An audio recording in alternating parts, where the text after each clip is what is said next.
com Jesus, nós deixamos tudo e te seguimos. Nós deixamos tudo e te seguimos.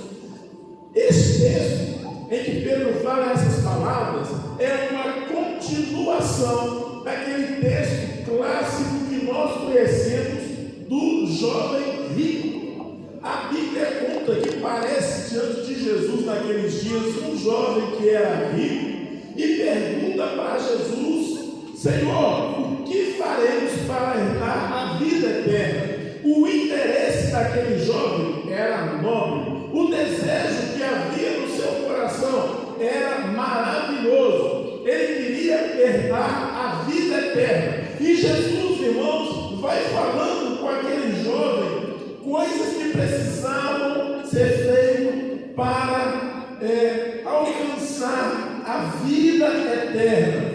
E Jesus fala com ele: você sabe os mandamentos? Não adulterarás, não matarás, não furtarás, não dirás falso testemunho, honrar teu pai e tua mãe. E o jovem diz: eu estou observando tudo isso. Ah, queridos, o nível daquele jovem só foi elevando, porque primeiro por causa do desejo dele. Qual era o desejo dele? Herdar a vida eterna. E de repente Jesus falou: você sabe os mandamentos? Ele falou: estou observando tudo. No que diz respeito à sexualidade, à atitude sexual, no que diz respeito à cobiça, à violência, assassinato, a interessar pelas coisas dos outros, eu estou observando tudo. Eu não faço nada disso. Eu tenho uma vida bacana, uma vida reta, uma vida saudável. E no que diz respeito ao meu sentimento, a minha vida sentimental também é nobre. Eu não me envolvo com mentira, eu não desonro os meus pais, eu presto honra à liderança, eu presto honra às pessoas que estão à minha volta. E aquele jovem, irmãos, ele fala isso com Jesus, e Jesus fala com ele: mas ainda te falta alguma coisa. E o que faltava para aquele jovem? No versículo 22 a gente vê: e quando Jesus ouviu, disse-lhe: ainda falta uma coisa.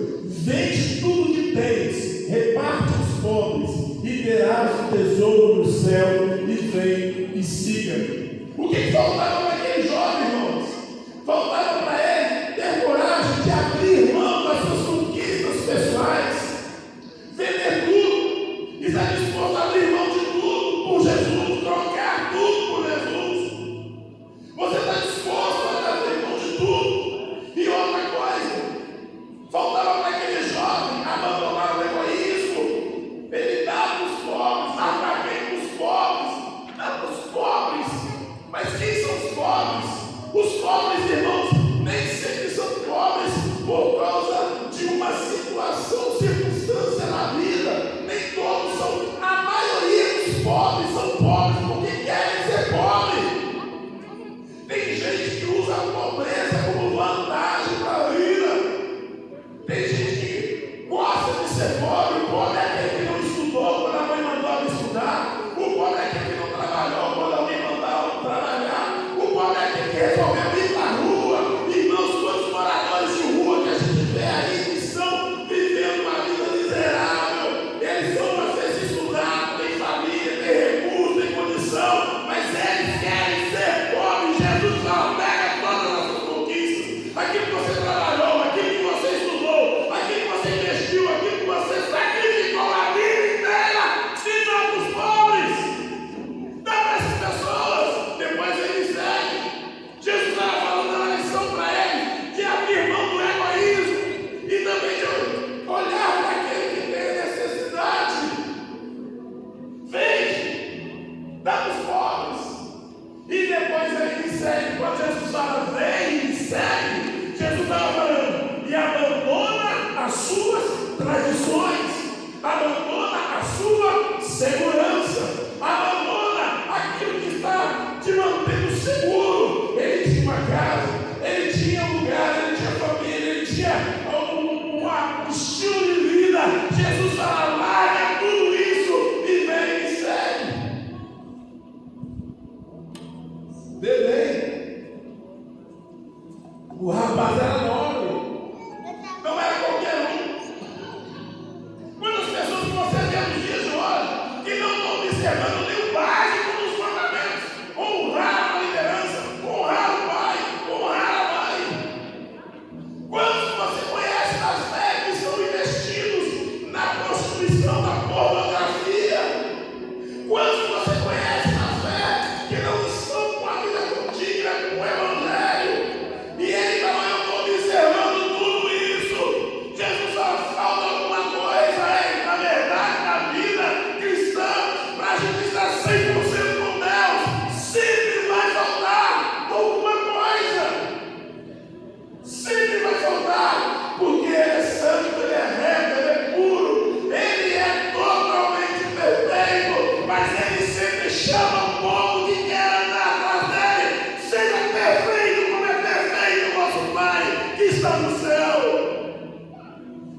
impossível, irmãos. Então é porque Jesus abriu a porta para a salvação. Ei, quero te falar nessa noite. Quem estava falando com os homens a respeito daquilo que precisava fazer para ser salvo? Era o homem da graça. Tem muito crente escondido atrás da graça para viver uma vida promíscua, para viver uma vida libertina, para viver uma vida indigna. Tem muita gente escondida atrás da graça, pensando: eu sou salvo pela graça, eu sou salvo pela graça. Sim, a salvação é pela graça, por meio da fé. Mas o homem que trouxe a graça, quando aquele rapaz perguntou para ele disse: vocês estão observando os mandamentos? Ele não disse: pode ficar tranquilo, porque a minha graça vai te alcançar. Pode ficar tranquilo, porque eu vou morrer e está tudo jóia. Irmão, ele disse: está observando os mandamentos. Como é que está a sua vida? Como é que estão seus relacionamentos? Como é que está a questão da sexualidade, da pornografia? Como é que está essa vida na internet? Como é que está a sua vida? O que é que você está observando? Não dá para esconder atrás da graça.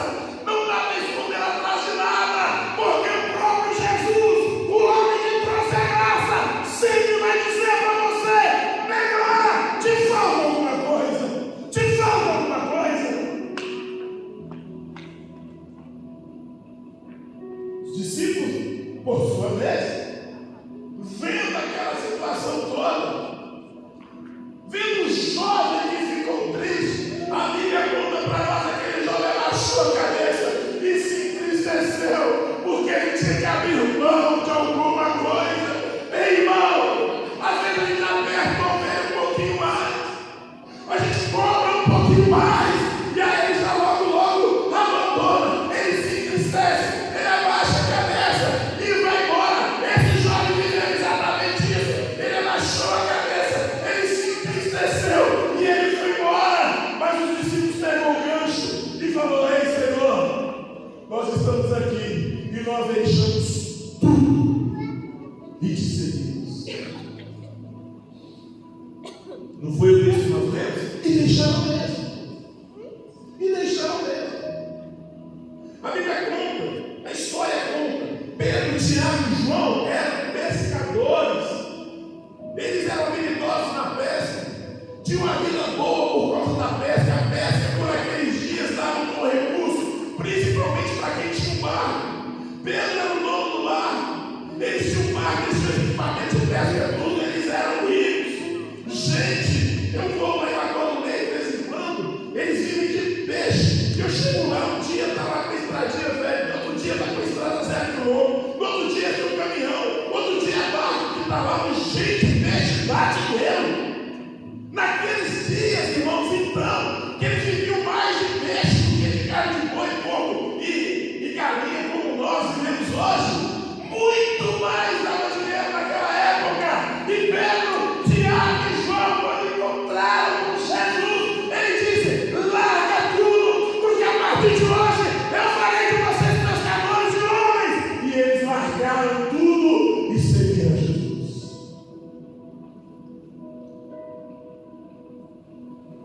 Mateus era um funcionário público. Ele era publicano. Mateus, para os dias de hoje, é aquele que fez um concurso público, que estava ganhando aí seus 10 mil por mês, trabalhando 24 horas por dia, que tinha um carro por sua conta, e ainda tinha uma guarda de soldados que o escoltava 24 horas por dia. Mateus, se fosse os dias de hoje, ele estava na boa. E Jesus, a Bíblia fala que passa da coletoria, onde Mateus recebia os impostos. E Jesus fala com Mateus: larga tudo e vem e me segue. E Mateus largou tudo. Um concurso.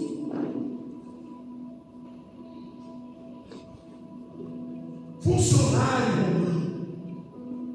O Judas era um fazendeiro.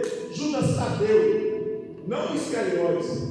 Judas Tadeu, que escreveu a carta de Judas, que está antes de Apocalipse. Ele era fazendeiro, ele tinha fazenda. Ele vivia da fazenda que ele tinha, mas um dia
ganhar alguma coisa por causa do Evangelho. Diz respeito também a alcançar alguma coisa pelo Evangelho.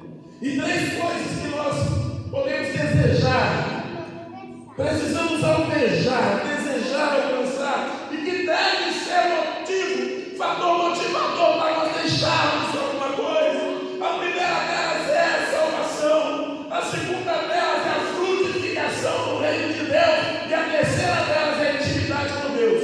Vou repetir: a primeira delas é a salvação, a segunda delas é a frutificação no reino de Deus, e a terceira delas é a intimidade com Deus. Pegou ou não? Pegou ou não, igreja? Então vamos lá, a primeira delas é a, fala comigo, salvação. A segunda delas é a frutificação, fala comigo, frutificação. A terceira delas é a intimidade com Deus. Você está disposto a deixar alguma coisa para alcançar essas três? Vou perguntar para o irmão do outro lado, está disposto a deixar alguma coisa para alcançar esses três? É forte. É forte. Ei! Para alcançar a salvação, de cara, todo o Evangelho declara claramente: tem que deixar o pecado. Tem que deixar o pecado. O pecado não dá para estar envolvido nesse processo. Em Mateus 18, de 8 a 9, Jesus falou: se o demônio te faz pecar, arranque o seu olho e jogue ele fora, porque é melhor entrar no céu cego do que enxergando o inferno. Se tua mão te faz pecar, arranque a sua mão e jogue ela fora, porque é melhor ir para o céu lamentado do que ir para o inferno com as duas mãos.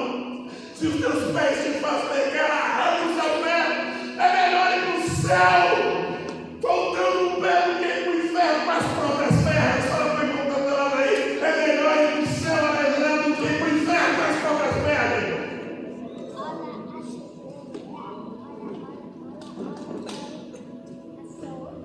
Tem que ter coragem para abandonar o pecado. O estilo de vida velho, uma tradição pecaminosa. Você vai ter que ter coragem de romper com coisas que estão atrapalhando a sua comunhão com Deus.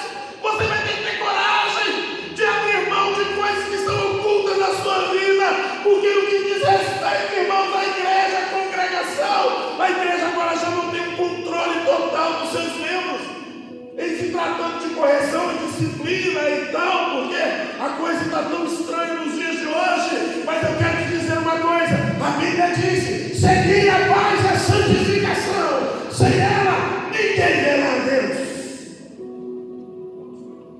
Pode fazer, pode pecar, mas se você não quer ver a Deus, você vai ter que abrir mão de toda a sorte de pecado. Vai ter que abrir mão de sentimentos pecaminosos, pensamentos pecaminosos, olhares pecaminosos, toques pecaminosos, roupa pecaminosa. Vai ter que abrir mão de atitudes pecaminosas, porque, irmão, tem que abrir mão de alguma coisa para alcançar a salvação. O próprio Jesus disse: você está observando os mandamentos. Abrir mão de estilo de vida. Ah, porque eu nasci assim. Então, porque na minha família, não sei o que. Irmão, tem que abandonar a família, abandonar amigo, abandonar pai, abandonar mãe, abandonar tudo.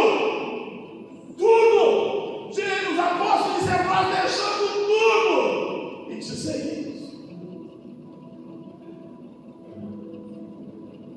Para alcançar sucesso na obra de Deus, você vai ter que deixar. Ei, você está tendo sucesso na obra de Deus? Pergunta, irmão, que eu vou lá. Você está tendo sucesso na obra de Deus? Tomara que você esteja perguntando para alguém que tem sucesso na sua vida profissional. Tomara que você esteja perguntando para alguém que tem sucesso na sua vida estudantil. Tomara que você esteja perguntando para alguém que tem sucesso no seu casamento, sucesso em outras áreas da sua vida, porque o seu sucesso nessa vida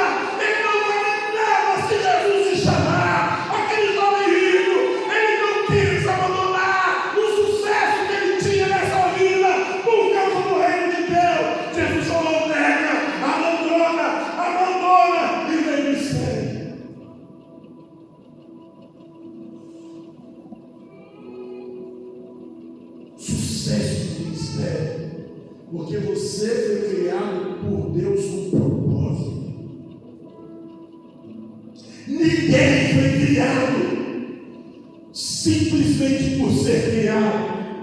Você não é uma planta, você não é um cachorro, leão, você não é um gato, apesar que tem muito leão no meio da congregação, às vezes tem muita gente assim, não é? Tem muito bicho nessa arca, às vezes tem mesmo, mas você não é. Eles nasceram e morrem sem plano nenhum, sem propósito, eles existem. Você não. Deus te planejou com dons, Deus te planejou com capacitação, com uma inteligência, com uma capacidade. Deus te planejou no reino dele, para a obra dele. Você não é o consumidor dessa terra. Deus te planejou para ser um consumidor, aquele que consome os recursos. Eu não consumo o ar, eu consumo a alimentação, eu consumo tudo que Deus colocou nessa terra. É tudo para minha glória. Não é para sua glória, não. É tudo para o meu prazer também, não é para o seu prazer, não. Isso é tudo diversão. Deus tem propósito na tua vida. Deus espera algo de você. Deus espera frutos de você. Deus quer ver alguma coisa fluir na tua vida.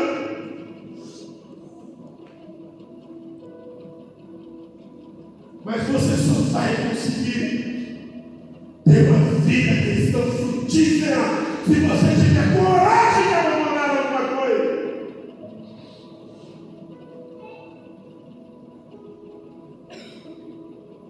Tem que deixar alguma coisa. Talvez você tenha que deixar de morar de trabalho. Ontem eu fui lá no aglomerado da Serra. Eu encontrei uma menina lá. Uma menina. Ela é enfermeira, técnica de enfermagem, trabalha em 2 hospitais. Ela trabalha no Serviço Roxo e também no de Lomberes. E ela, o esboço estava pronto, no meu celular, tudo jóia, prontinho para entregar hoje. E aí ela chega perto de mim e falou: pastor, eu estou vendo que Deus está pensando em fazer uma obra tão grande aqui na Serra, aqui na igreja. E sabe o que eu senti no meu coração? Eu falei: ela falou assim: eu vou sair de um dos meus empregos. Eu falei: é mesmo? Por quê? Porque eu quero estar disponível para Deus. Eu falei: uau. Aí eu falei nada com ela. Eu falei: é mesmo? Eu dei de bom, né, irmão? É mesmo? É.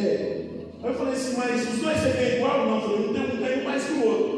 Ah, você vai sair porque você ganha menos, né? Eu falei: não, eu vou sair porque eu ganho mais.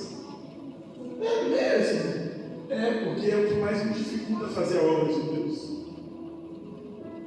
Mas você trabalha nos dois ao mesmo tempo? Não. Tem um que eu trabalho só um tiquinho, quase não faço nada. E o outro eu trabalho muito. Ah, então já sei, você vai sair do que daquele que você trabalha mais. Não, eu vou ficar porque eu ganho menos, porque eu trabalho mais.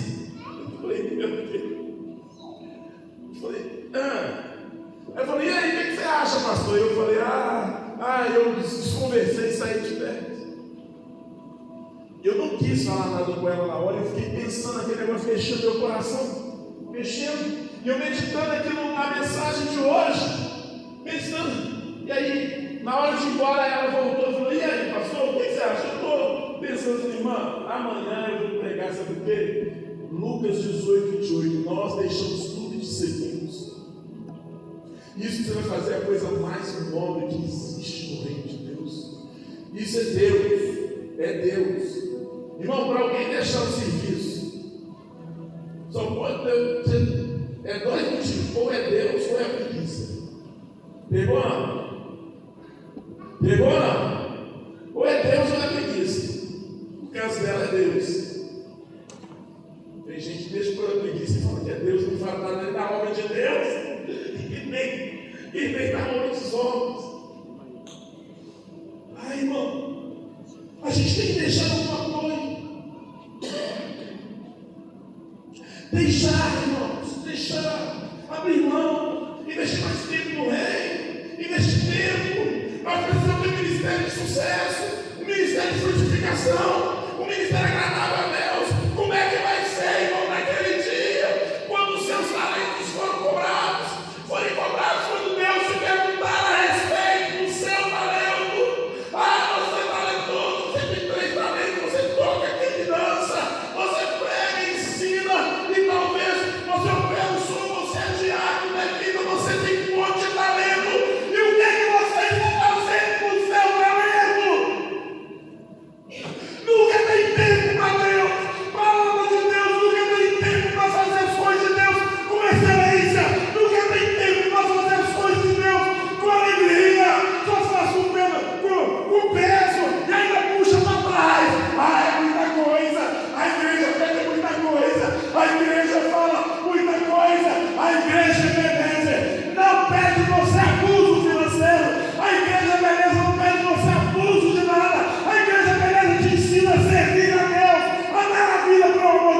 aquele que morreu na cruz por nós.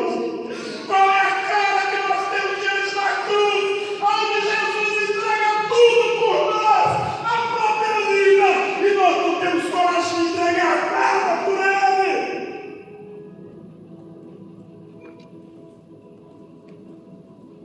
Tem que entregar os seus traumas, tem que entregar os seus medos. Às vezes você não faz porque tem medo. Pastor, eu tenho medo. Pastor, lá na Pomerada da Serra, quando eu estava, era um churrasco, irmão, que eu fui. Me chamaram assim: vai ter um churrasco aqui, vem cá, e tudo. Aí eu falei: hoje não tem compromisso por aqui, né? Vamos no churrasco? Vamos. Aí chega o churrasco, irmão, e Deus vai me dando uma para lá e para cá, só chapeletada de Deus. Eu falei: meu pai, essa carne vai me deixar até, vai tentar. Projeção, eu vou ter que passar na base de couve. Estou sentado lá conversando. Eu falei para o menino: olha, eu estou com a célula na sua casa. Abre a célula, deixa eu fazer uma célula na sua casa, você ser anfitriã. A menina de cara, né? Ela não conhece direito de célula, não tem trauma com célula, mas de cara ela falou assim: não, lá em casa é muito difícil, em casa não tem jeito. Não, porque lá em casa é muito pequeno. Lá em casa tem um quarto que é pequenininho, na sala tem uma cama que é na menor, na cozinha só entra um. Aí ela falando, então, aí tem uma área. Aí a dona que estava para conhecer a casa dela falou assim: aquela área maravilhosa, né? Aquela área enorme. Tem a área. Tem a área. Aí ela ficou triste. Porque era um dia dela alguma coisa. E não estava disposta a dar.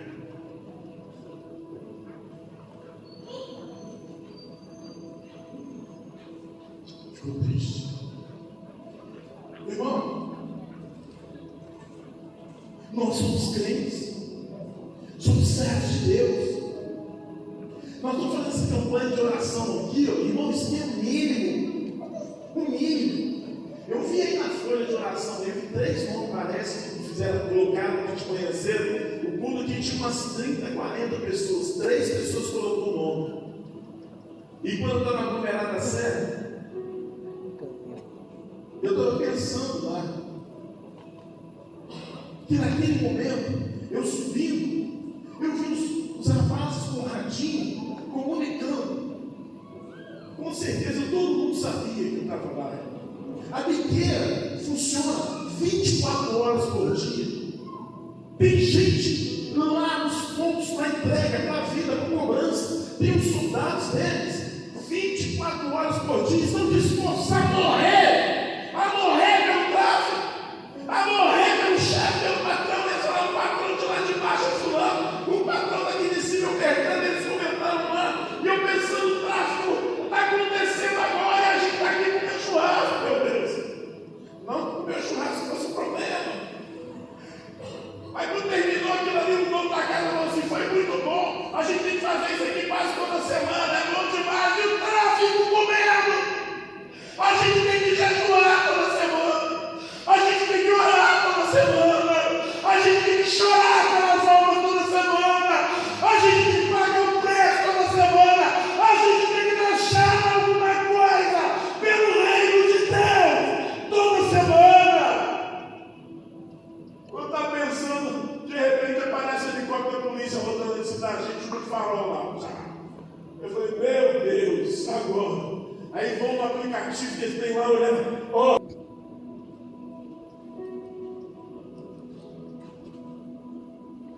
Aí, irmão, já pensou no final do culto agora? A gente começar chorando um no outro e abraçando aos outros e falar assim: aleluia, nós também deixamos tudo e seguimos. A gente não tem coragem de deixar nossos traumas. Você abandonou o ministério porque ficou chateado. Você abandonou o ministério porque não deu certo. Quantas vezes Deus falou que vai voltar? O Moisés, a Bíblia disse que ele foi ameaçado por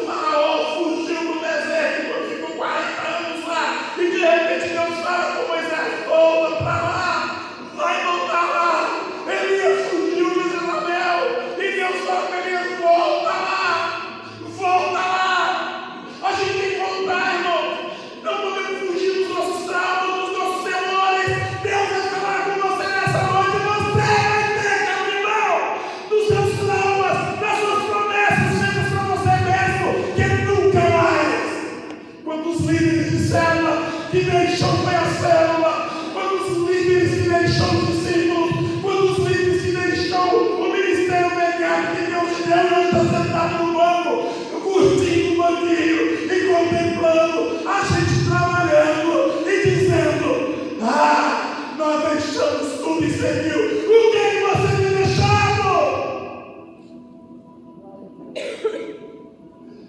palavra de hoje, Deus tem te perguntado o que é que você tem deixado.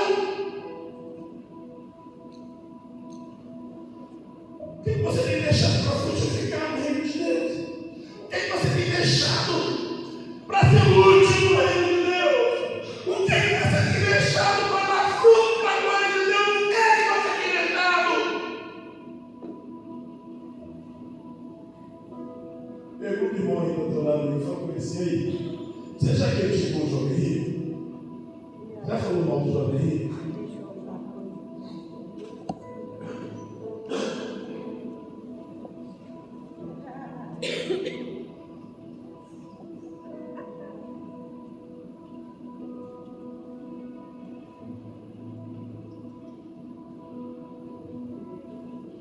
Nós deixamos tudo e te seguimos. Nós deixamos tudo e te seguimos. Mas para alcançar a mais excelente bem, o mais necessário é a salvação.